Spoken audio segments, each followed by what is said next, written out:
Silly me. Been talking all this time with my mic off. Sorry about that. That would have really aggravated me if I would have started just recording and my mic was off. Whew. Oh goodness. But let's go ahead and start off the show.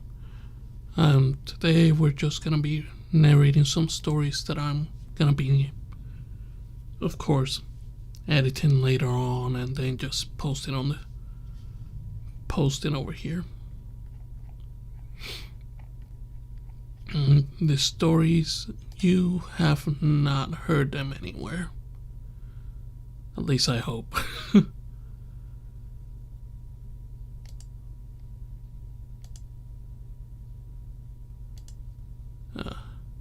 There we go. There's this one.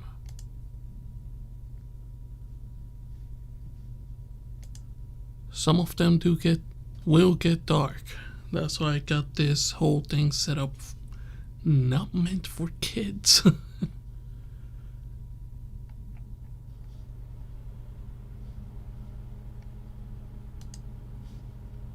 So let's go ahead and start off.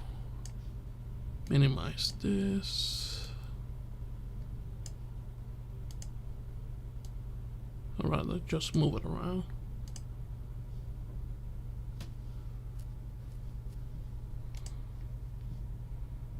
And we're gonna start off with the first story.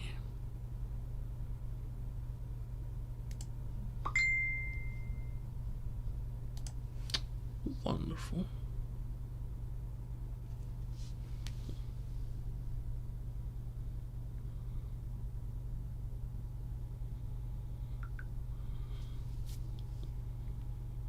That's something I gotta fix.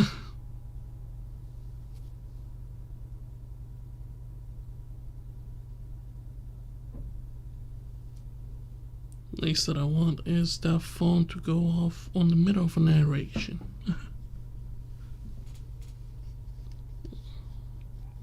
Let's arm this up. Boom. It's armed up. Good to go. And let's begin.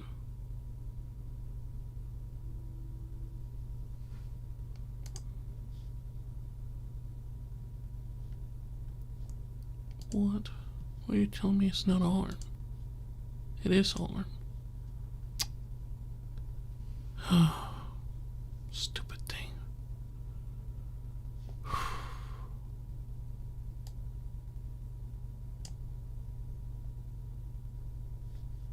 Put this on full volume. Wish it's a little bit too loud.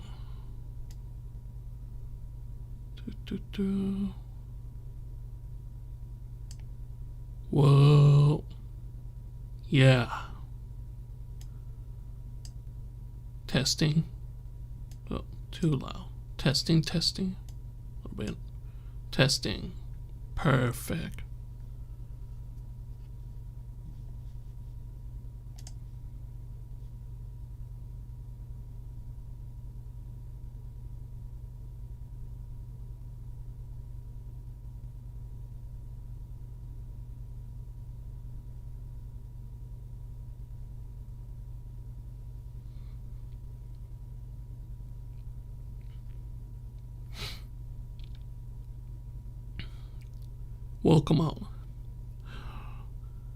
Welcome, Outlaw.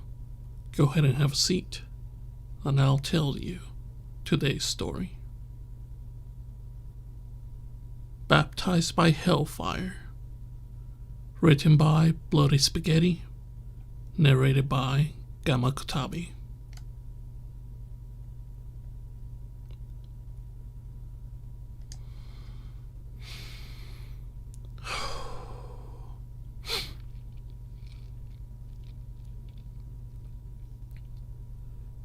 Many years ago, when I needed courage, I couldn't find it inside me. So, I did what every young man would do. I looked for a shortcut. I needed that boost in confidence to get me where I needed to get, but I couldn't find any. I needed that boost in confidence to get where I needed to get, but I couldn't find it in any natural way. That's why I turned to the occult. Luckily for me, that's a family trait. Initially, I never wanted to get involved with that stuff, but I had no other option. Using my family's arcane knowledge and alchemic tools and materials, I summoned a great demon named Subnak, a monstrosity shaped like a paladin. A monstrosity shaped like a paladin with a lion's head riding a splendid horse and wielding a mighty sword. When I first saw him, I was terrified of the being before me, and he could sense it. He pointed his sword at me, threatening to tear my soul to shreds. I tossed some blessed oil onto his face, barely hitting the mark, as I was shaking with fear. He growled as the sacred liquid scorches his infernal. He growled as the sacred liquid scorches infernal flesh. I made my best effort to sound threatening, promising to burn him to cinders if he didn't do what I needed him to. I suppose he didn't enjoy being scorched by holy objects, so he complied. I demanded he bestowed upon me the courage and mental strength of soldiers. He was demon associated with warfare and violence. Therefore, he had to have the means to give courage or fear to those who invoked him. The fiend smirked upon hearing my request and boasted to me he could indeed grant my wish. Though, he warned me that it will come at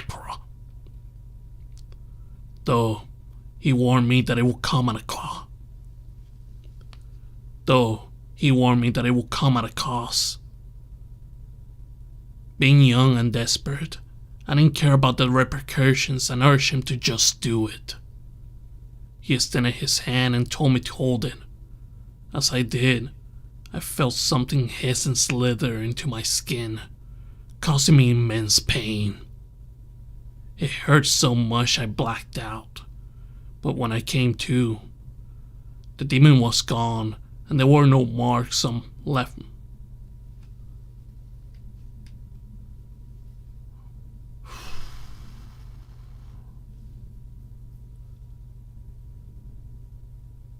It hurt so much I blacked out, but when I came to, the demon was gone and there were no marks on my body.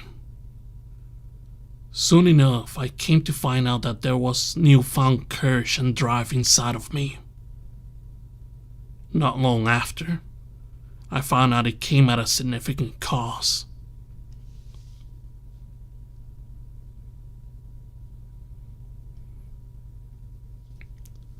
Now every day, a lost soul from hell, disfigured by the infernal flames and endless torture, crawls out of hell to consume me.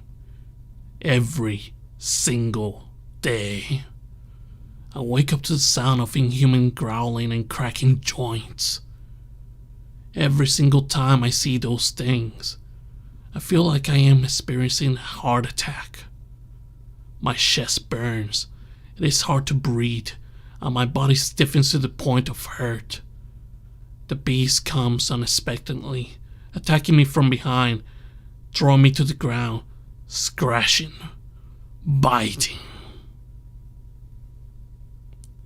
They're rabid and unstoppable until they tire out. When they tire out, something snaps inside of me, and I become infuriated to the point of tearing those poor lost souls to bloody shreds. Our battles end up with me standing over decimated charred corpses that disintegrate into dust. At the same time, I am slowly burning inside my body. inside my mind. The constant state of vigilance, the constant supernatural violence, and the endless warring with demonic entities have made me hyper-aware and too angry. I've burned every bridge I could be. I've burned every bridge I could by hurting both foes and friends alike in bursts of uncontrollable rage or sudden emotional detachment. My patience with this plague has run low, and so I conjured the demon, Sobnek, again. He seemed pleased to see him, perhaps all too aware of the damage he's done. He roared at me, a pathetic attempt at intimidation. Sobnek should have known better by now.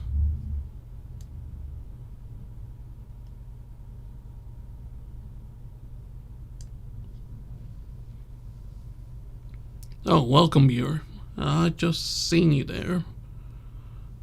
Sorry, I was on the phone and I didn't see any comments, so I'm guessing you're just listening to the live narration, and I appreciate that.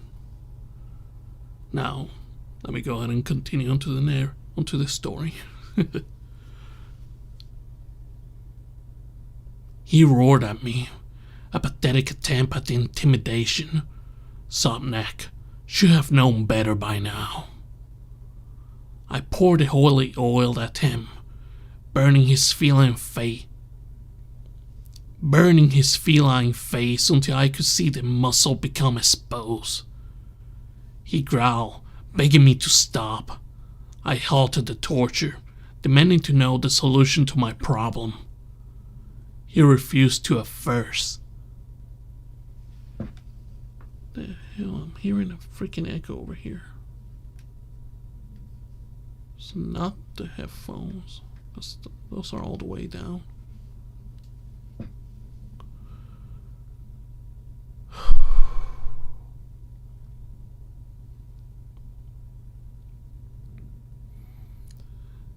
I poured the holy oil at him, burning his feline face until I could see the muscle become exposed.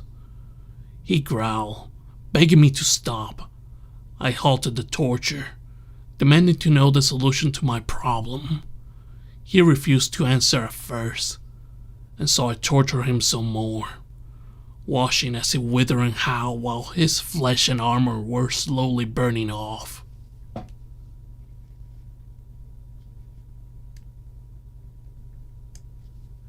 He finally relented and told me the solution, but I didn't like it.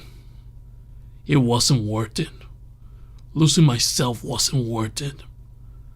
Displeased with the answer I got, I lit up a torch with the holy oil. I pre-prepared, just in case the demon was going to get rowdy, and I pressed it against his body. I watched as the heavenly flame slowly ate at his form. His inhuman screams of agony didn't bother me for a while. Neither did the sight of his flesh burning and exposing his true form. An abomination. An abomination whose form is pure corruption and organic decay. However, something changed when he finally stopped screaming. Something felt incredibly wrong when he stopped moving. Half of his insides exposed to me. I felt wrong. I felt sick. Not with him, but with my actions. My heartbeat rose, breathing became hard, everything started aching, and my head was spinning with worry and dread. A familiar sensation, a low growl, and the cracking of old and overused joints shot through the sharp half of the demon. A hand, and then an arm, followed by a pitch black head and terribly followed by a pitch black head and terribly burned torso that crawled out of the burning remains as I watched, paralyzed, afraid. The fiend looked sickeningly similar to me as it drew nearer. I could almost feel it, almost devouring me with its presence alone. Before I could react, it had pinned me down, exposing its teeth and salivating all over me. The stench of his putrid breath sets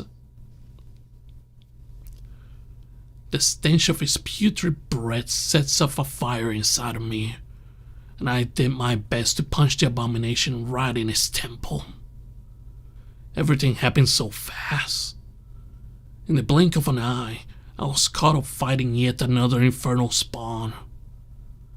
Before long, I was sitting, panting, covered in soot and demonic gore, as the remains of the demonic creature were slowly disintegrating into nothingness.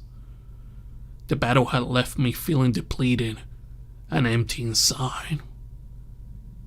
Every single day is the same. I wake up to the feeling of terror slowly ravaging through my insides, paralyzing my nervous system and wearing out my heart. I am entranced in this miserable state until I am forced to fight for my life against an infernal parody of myself. After each battle, at the end of each day, I am left depleted with my soul shriveled and abused. I don't know how long I'll be able to handle this, but the only available permanent solution isn't really worth it.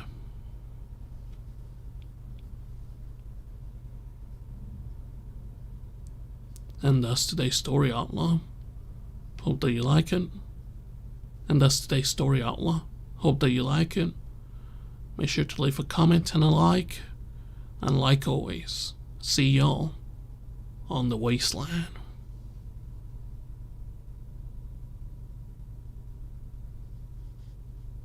Alright, stop. Rename this.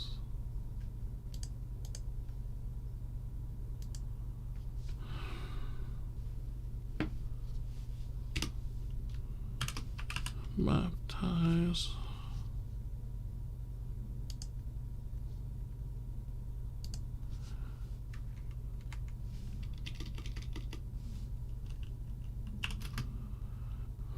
Remake.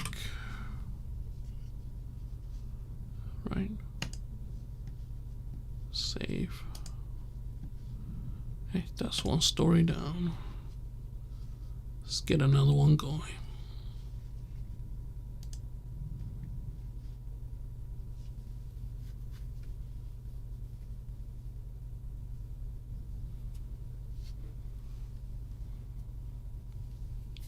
Trying to record as many stories as I can before my time's up.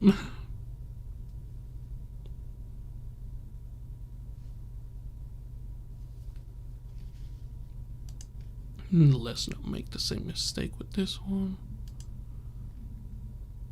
It's already armed up. Volume all the way up. And I'm trying to figure out where that echo is coming from.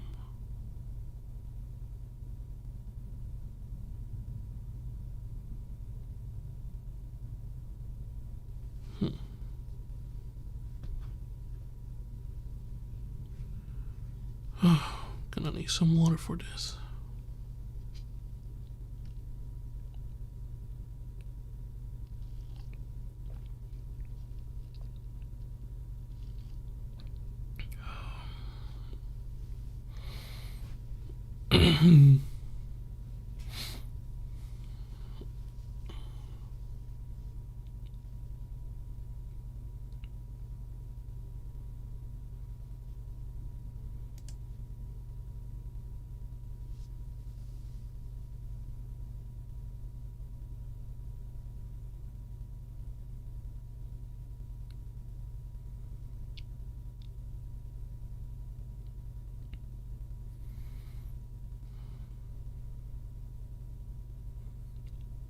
Welcome, outlaw.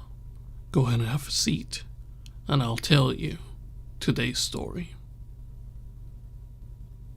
My past is catching up to me, and I couldn't be more horrified. Written by Face Melter, narrated by Gamakutabi.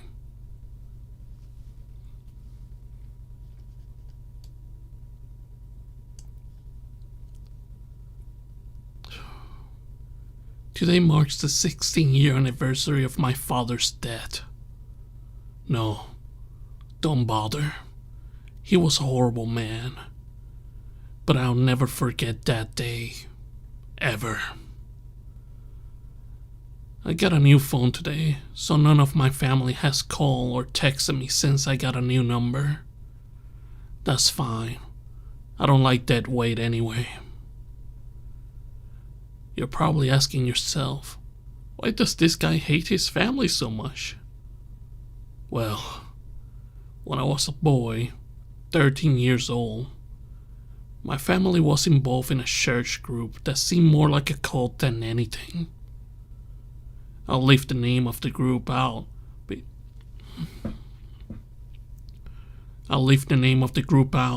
Because I'm pretty sure I'm not supposed to be talking about it in the first place. The community was on a secluded piece of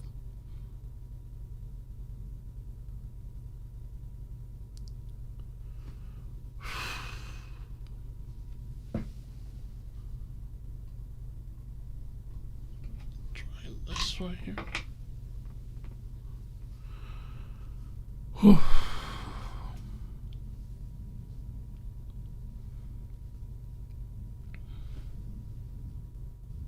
Oh, goodness.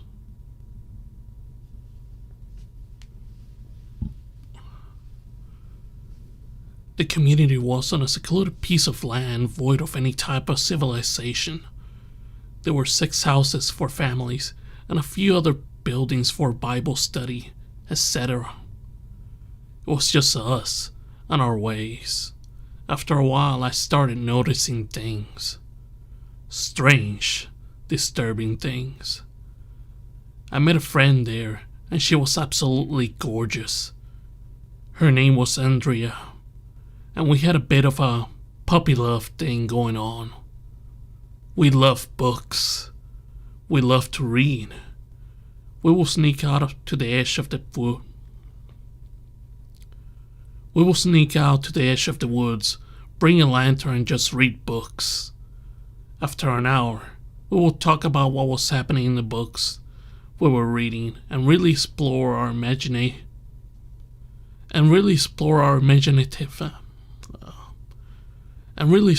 imaginative sides together. It was great. But I can't keep quiet anymore.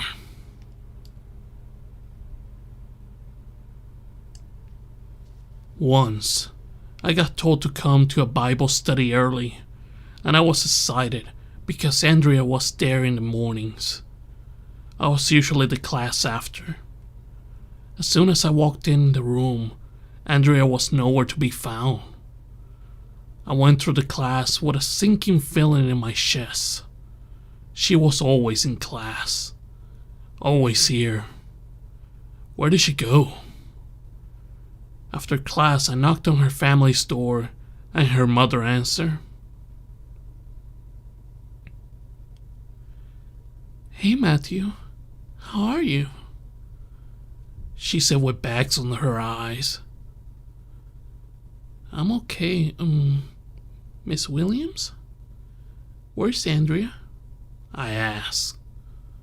She looked at the ground for a moment and smiled. She has been sent to a better place. She was always so faithful to our Lord, and the spoken word of God was heard by Father Macumber. The ceremony was held here, but she's gone. Don't worry, my child. You'll see her again. Soon.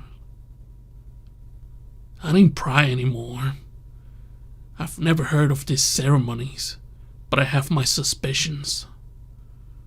There are times in life where you find yourself unsure of what comes next. That's who I was when I was with this group. God kid, if you will. I believe in God and have my faith, but I always question it.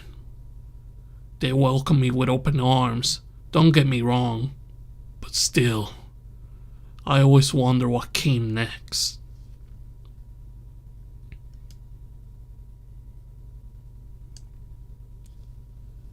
It got to a point where I kept getting dirty looks from them. Let's redo that line again. It got to a point where I kept getting dirty looks from the members, even my parents. One night I was sleeping in my room and was awoken to my parents, Andrea's parents, and our pastor bounding my arms and legs to my bed, and all in unison were uttering some strange chanting. They tried to perform an exorcism on me. It was actually brutal. The pastor had a whip and a small bottle of liquid. The pastor has a scar on his The pastor has a scar under his left eye and bright, piercing blue eyes. He was wearing a black robe, and underneath was a typical outfit a pastor would have. Black and downright creepy. The whip had one of those sex toys look to it, and he struck me over and over and over and over. The small bottle was filled with a clear liquid that wasn't holy water.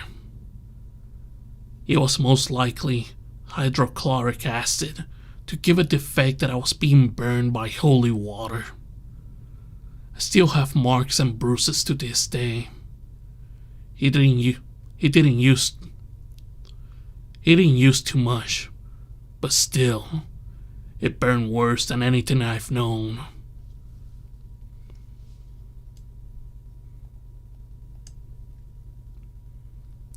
Welcome back, viewer.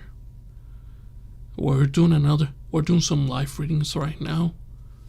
Feel free to stay in, just listen to the raw narration, which then will be edited and given a proper send off to be added to the channel.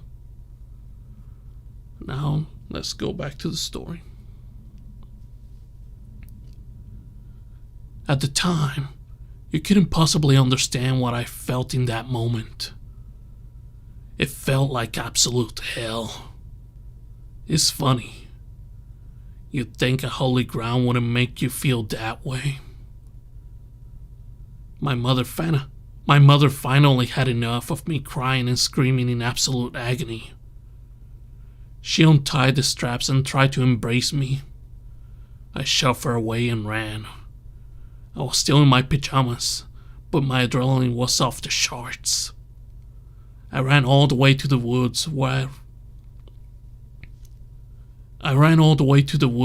I would read with Andrea, and I kept running.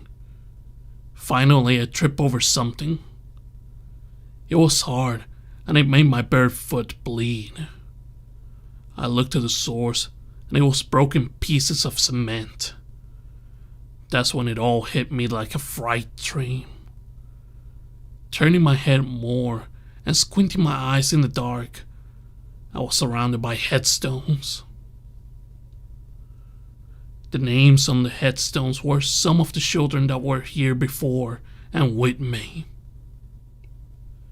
I got up in a panic and tried to compose myself. Then I saw them. 2 headstones side by side. Andrea Williams and mine. I looked behind me towards the community because I looked behind me towards the community because I heard something. I could see bright orange lights moving to my position. It was them, coming for me, to put me in a grave. I grabbed a piece of cement as a weapon and hid behind a tree. I waited unsure of where to go and what to do. just gripped a piece of headstones like it was the only thing in my life. In all honesty, it was. A single orange glow began approaching me, and I kept one eye around the tree to see my father in the makeshift graveyard calling for me. "Matthew, get out here right now. I know you're there." Heart palpitating at this point, I gripped a piece of cement until blood was drawn. "Son, you're tainted. You cannot be here anymore. We're going to send you to paradise to have a talk with your maker. Only then will you be cleansed of your filth." I clenched my teeth. He was right there, literally within 10 feet. The glow of the fire was illuminating everything around me, and it was only a matter of time before he found me and had me killed.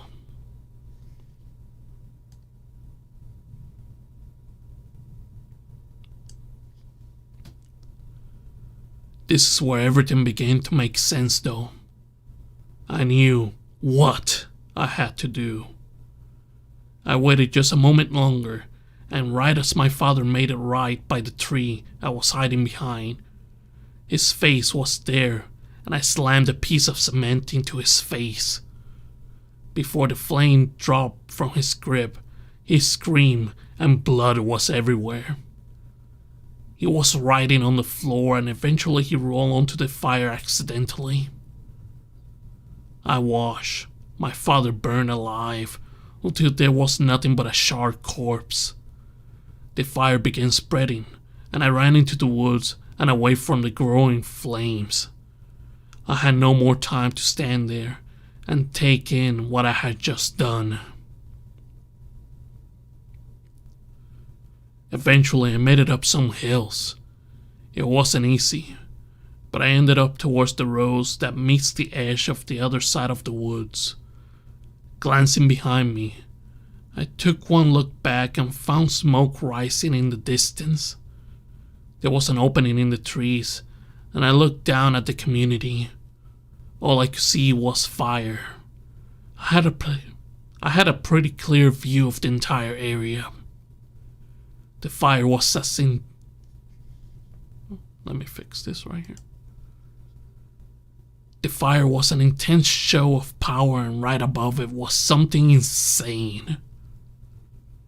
I know this is going to sound crazy, but I saw a silhouette of a skull with two great horns in the smoke above the fire, purging everything in sight.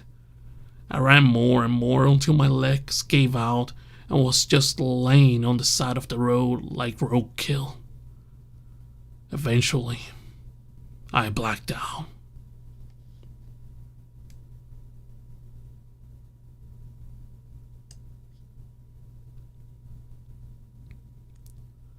I woke up in a hospital and I was interrogated by police. Despite my injuries and burns linking to the hydraulic acid traces in my wounds, they believe every word I said. And the reason why is because they've been looking for a pastor. They also found the remains of that graveyard. Those poor kids. Apparently, Father Macumber went by a different identity. I told them the name I knew him by, but they had no records of that identity. They claim he was worshipping something straight from a black magic book, and they claim it was satanic, but I knew better.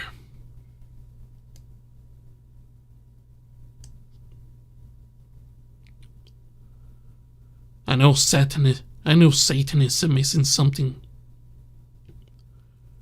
I know Satanism isn't really used for harming others. Sure, I have heard of sacrifices, but with just about every religion there's always something stated that sacrifices have been made.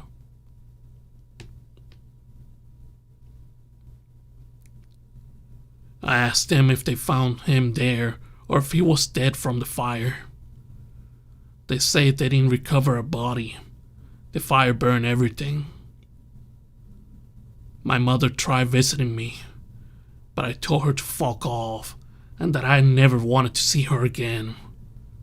She cried, but I have no sympathy for someone who willingly will sacrifice their son to quote-unquote God. She respected my wishes and left. I have visitors. Some friends from school and an ex-girlfriend came to visit as well. An old middle school friend of mine and his family said they will adopt me and I could start a new life.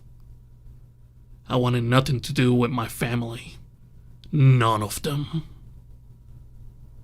I'm extremely hopeful for my situation now. As I said, it's been 16 years. It's behind me now. But something happened recently that made me write this. Something terrible. I was walking home from hanging out at a friend's house and it was about 7:30 p.m. so the sun was about to set. I was listening to music in my headphones when my phone began malfunctioning. The music style. Let me get some water.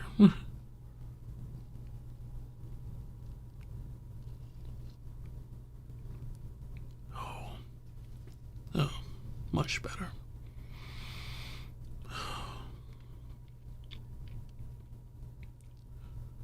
The music stopped, and all I could hear was crickets and cars in the far distance. I looked at my phone, and there was something off about it. It looked like a video was trying to play, but the pixels weren't forming anything clearly. After a moment, I could see a hand.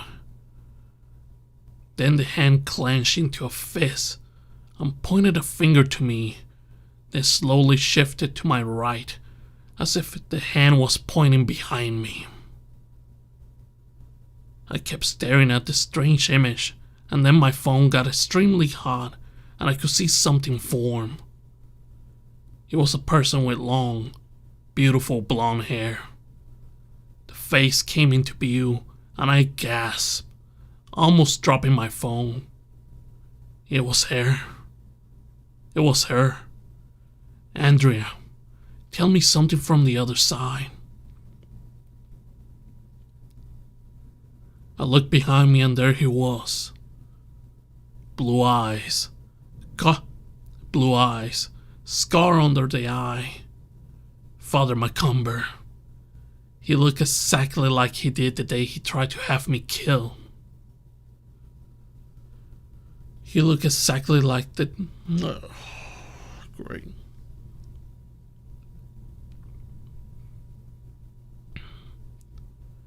He looked exactly like He looked exactly like he did the day he tried to have me kill. Exactly the same.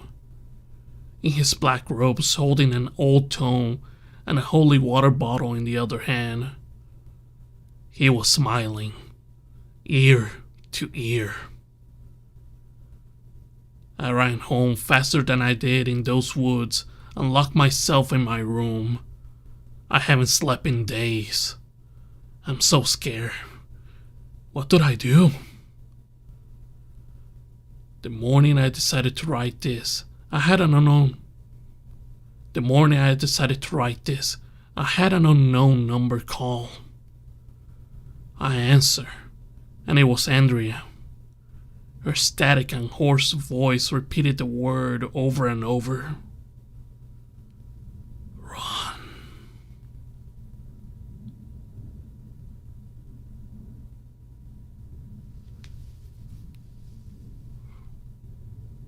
And that's today's story, Outlaw. I hope that you like it. I'm gonna have the link to the story on my description. Be sure to share some love onto it. The author did amazing. And I will be more than happy to do some more of his stories in the future. And like always, I'll see y'all on the wasteland. And cut. Let's Let's go ahead. Save this. Oh, gotta rename that. That's that. That's this one. Oh.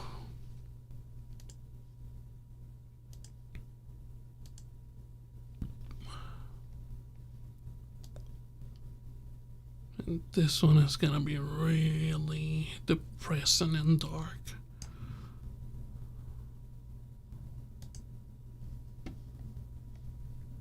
This one is on the shorter line, I think.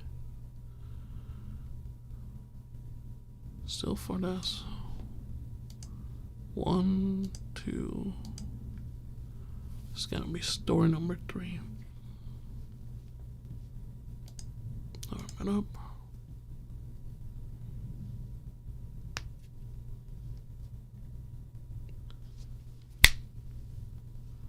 Yay!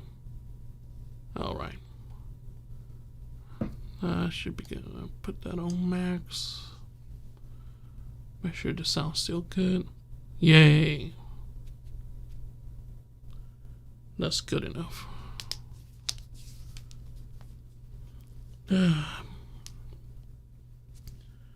How's everyone doing today? Hope that you're doing well. This one.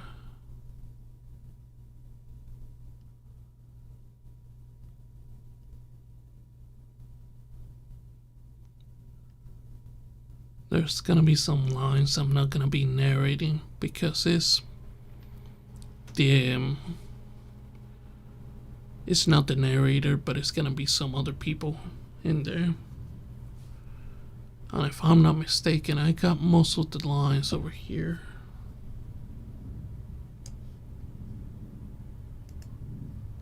Let me duplicate this.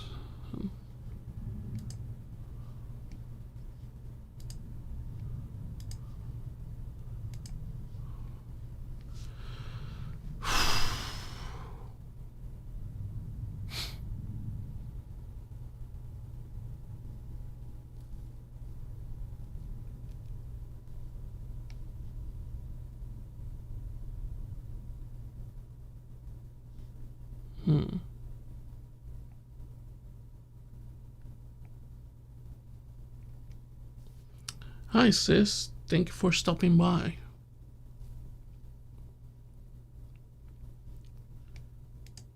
Think am I?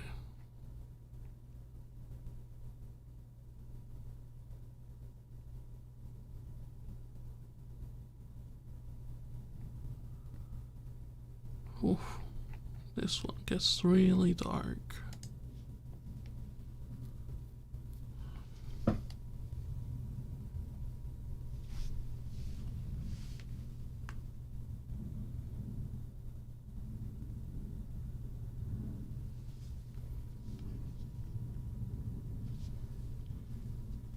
What else can I narrate that hasn't been done on the channel?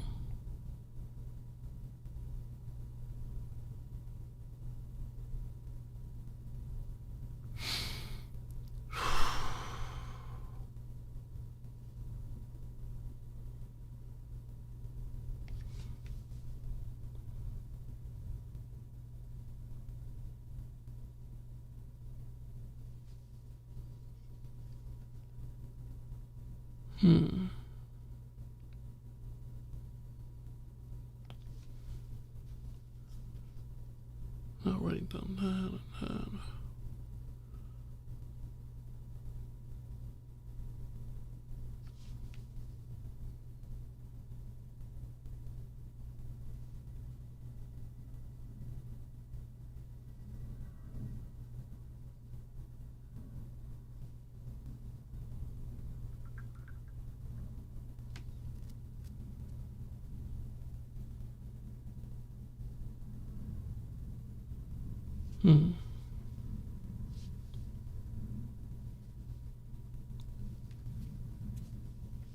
Sorry it's taking so long.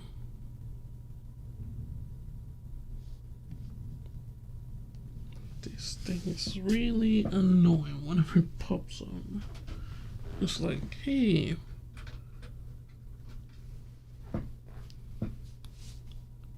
we cannot back up your stuff that you're narrating. That's awesome. I'm glad you're doing well.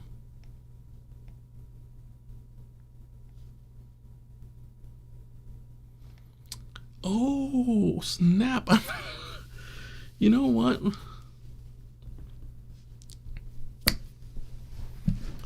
You know what? I've been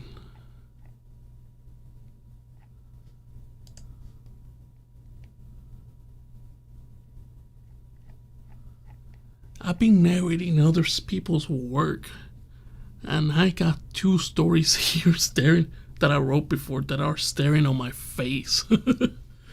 Darn.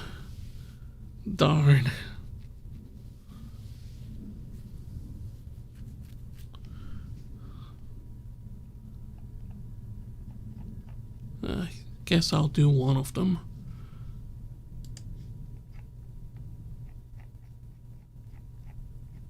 Because this other one gets...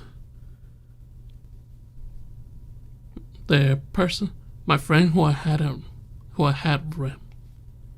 them read the story, he was like, dude, this scene right here, one of your story, on this story, gave me the chills, man. It was so intense, and I'm like, that's what I wanted to go for.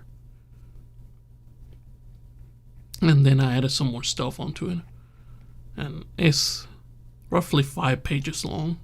I don't want to read something that long, so I'm gonna go with the 3 pages one.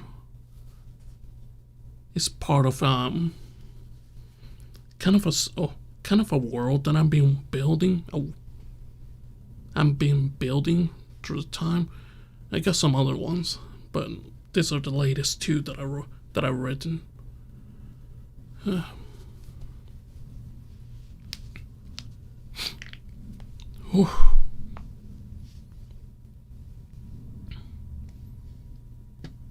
Hey, that's arm up.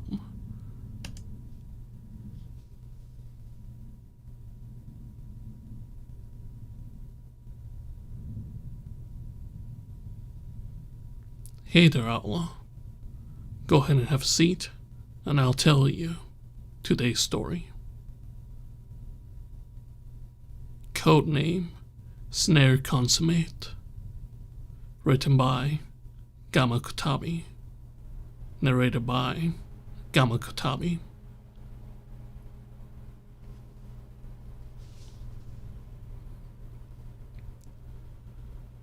Today's my 8th birthday. Oh, like, feels so odd narrating my own work. I'm happy about it, but I'm also a little bit self-conscious about it. Let's go ahead and give it another go.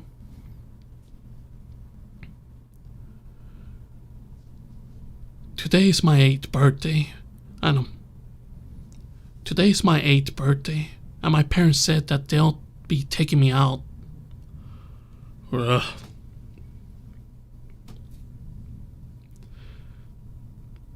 Today's my 8th birthday, and my parents said that they'll be taking me out to the water festival that comes to town every year. Or so I would like to say my parents, but in reality this year will be only my mom. Dad got called to work a couple months ago for his amazing job. What was it called again? Something driver. Who cares what it's called? He gets to go to the deepest part of the ocean and see stuff that both's captivating and nightmare material. When I grow up, I want to do the same job as him.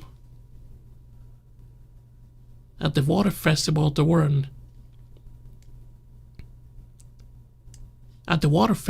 was a new game on the stalls, one I haven't seen before. Mom said that it's quite pricey to play that game, and that the toys are not worth having. That's when I heard this guy humming a song that was catchy, unlike any other. The guy had a friendly smile. But his eyes were as serious as if he were playing Yu-Gi-Oh against my dad. He paid for me to play the game, and then whispered for me to think of my dad when I reached for the bottom of the darkest blue water I have ever seen. A rectangular fishbowl.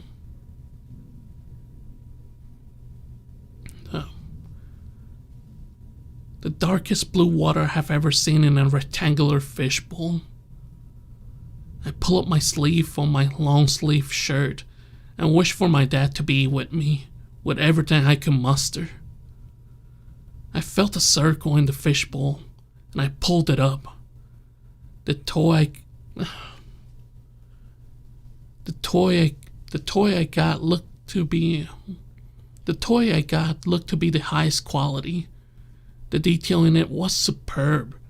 The purple Oni sticker on it, down to the miniature figure inside of it. The purple Oni sticker on it, down to the miniature figure inside it. It had a crack, but it didn't matter which hand.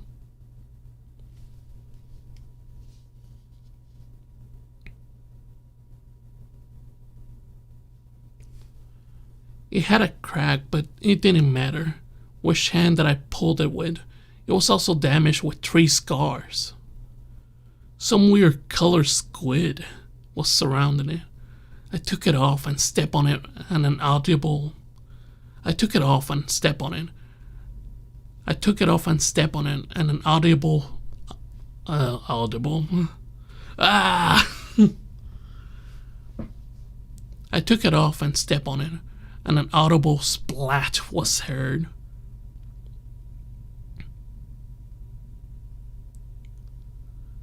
The stall owner was baffled by what I pulled out and was about to argue, but the guy that paid for my game gave him a yellow envelope which got him to be quiet. Then the guy turned with a smile on his face, but this time his eyes matched the same smile. And as he was leaving, I noticed he had a tattoo of what resembles play, rewind, and forward. Then muttered the words, "You won't believe whose hero you are." After that day, I kept that toy with me in the safest place for me to keep an eye on.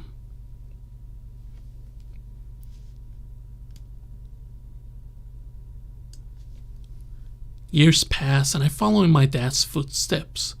I became a submarine driver, almost as good as my father. It's my 28th birthday today, and I get to go to the deepest depths of the ocean next to another submarine. Both the submarines look similar yet sturdy. Something in the back of my mind keeps pestering me as if I forgot something. Recently we got reports of strange occurrences that have been happening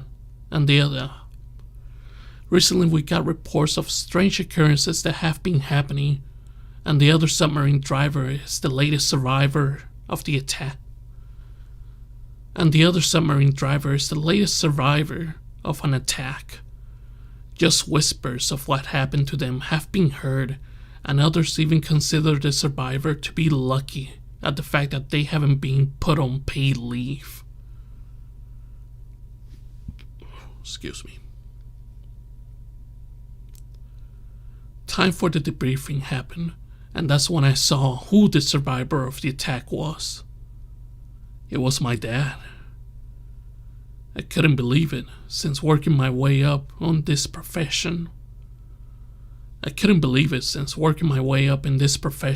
I only spoke with him and my mom about 5 or 6 times. He looked normal, but something was off about him. He was gonna be the one driving the other submarine. This wasn't the family reunion I envisioned at all. On our way back to check our submarines one last time before the dive, he pulled me to the side and told me, "Donnie, Donnie. No. Donnie, how much you've grown. I almost didn't recognize you.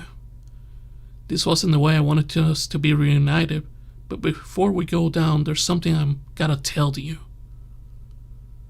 A little shocked by his approach, I said, "What is it, Dad? What do you gotta tell me?" With fear in his eyes, he answered, "Once we go down under, if you at any time feel an arm on either of your shoulders weighting you down, do not turn around.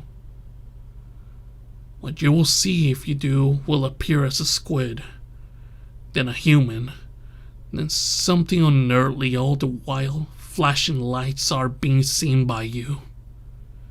You won't be able to move and will be paralyzed." That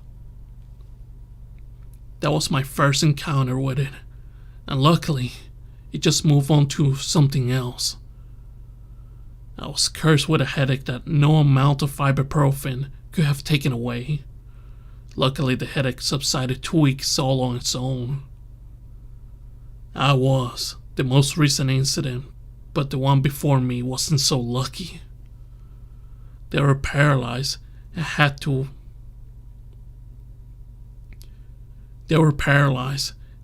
watch 2 of their teammates being devoured by whatever that thing is. Putting both his hands on my shoulder, he begged me, "Donnie, promise me that you won't turn around when you feel that." The person in charge of the mission passed by us and asked, "Everything okay, Getsu?" "Yeah, everything's okay. Just Getsu, sir."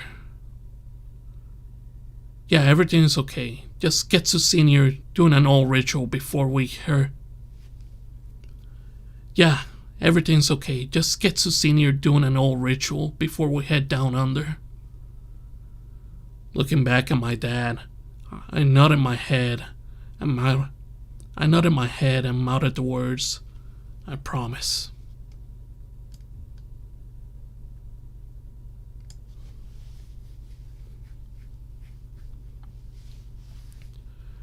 Both of us got on our separate submarines. My submarine had a sticker of a blue Oni, while my father had a sticker of a purple Oni. On our way down, nothing but silence on our radio for communication kept us company. The wildlife looks as amazing, if not better, than what any YouTube video or Discovery Channel show has to offer. The deeper we got, the more lights I needed to turn on for visibility. That visibility became less and less as we reached our destination. The lowest depths that any man has ever reached, and the events that occur next. Oh goodness.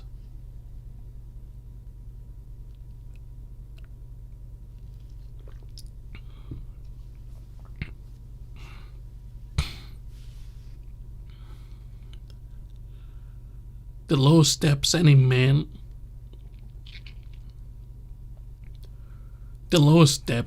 has ever reached, and the events that occur next, were something that just won't make sense to me till later.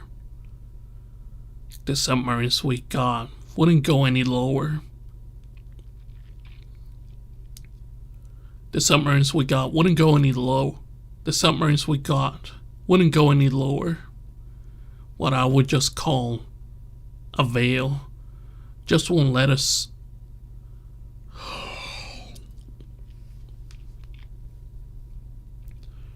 What I would just call a veil just won't let our submarines go any deeper. Currently, we are far too deep for our communications to reach the mothership, and are only able to communicate with one another. I looked down with the camera that each submarine has, and the veil was composed of millions, if not trillions, of fish that just kept swimming without a care in the world. The way they swam would remind me of how congested traffic could get driving bumper to bumper on that Latin American place. My radio went off. "Son, do you copy?" After a second or so, I reply, "Yes, Dad, I copy. Just admiring both how hectic and beautiful these steps are." A proud smile can be seen from my dad's face on his submarine. This touching moment wasn't meant to last.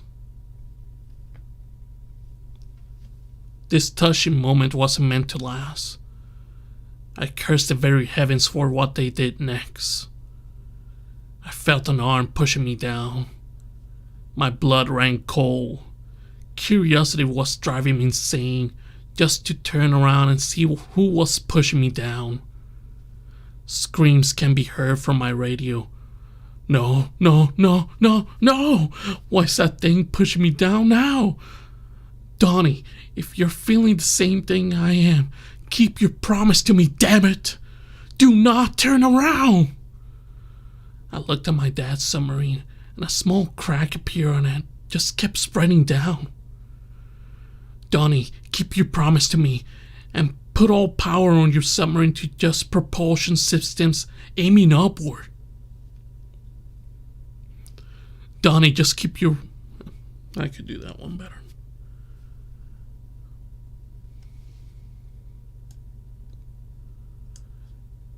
Donnie, keep your promise to me and put all power on your submarine to propulsion system aiming upward. Just as I finished saying those words, my dad turned around. A monstrosity the likes I have never seen in my life appear. First having the shapes of a giant humanoid, then a whale, an angel, and lastly a squid. It wrapped itself on my dad's submarine. Dad! Answer me, damn it! My cries for him were just not reaching him, be it from the radio or just me being as loud as I was. That monstrosity was gonna eat my father, and I was helpless to help him. Then something happened. The veil starting to have a hole. The hole just kept growing, and to my disbelief, a hand with scars that made both the monstrosity and my back. The hole just kept growing, and to my disbelief, a hand with scars that made both the monstrosity and my dad's submarine look nothing less than a toy, grabbed them and took both it and my father under the veil. The veil closed after both of them passed through. I stayed there, crying, regretting not spending as much time as I should have with him. Hours pass. I have no idea how many hours or days until I decided to return to the mothership. Upon my return, I was bombarded with questions. Among them, where's the purple honey? My tears started flowing again. Among the madness of questions, I heard the same humming I heard on my 8th birthday, and I felt myself being pushed down by an arm. This one wasn't one that I couldn't see, but it had a tattoo on it of a play, rewind, and forward button in it. The arm was far more muscular than it was those years back. Then when the owner of said arm spoke and said, "It's been a long time, son, but how about you and I go back to your house and get that submarine toy?"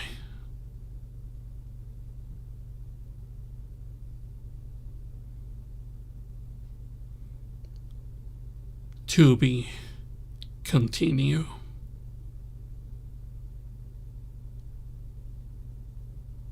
And that's today's story, Outlaw. Hope that you like it. It's part of a universe I'm working on, And there's gonna be plenty of them. All tales are intertwined with one another. Hopefully I will be able to get some better boys. Hopefully I'll get some other friends of mine to join me on this journey. And that's it for today's story. And like always, I see y'all on the wasteland.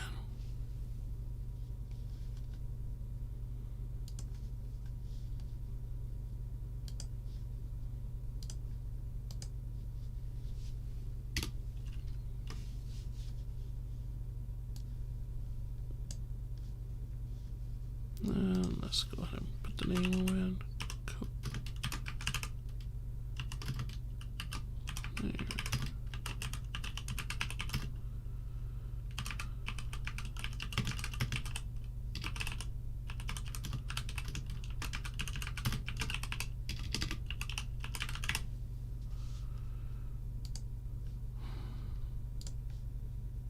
Yeah, so it's telling me not to use this sign. There we go.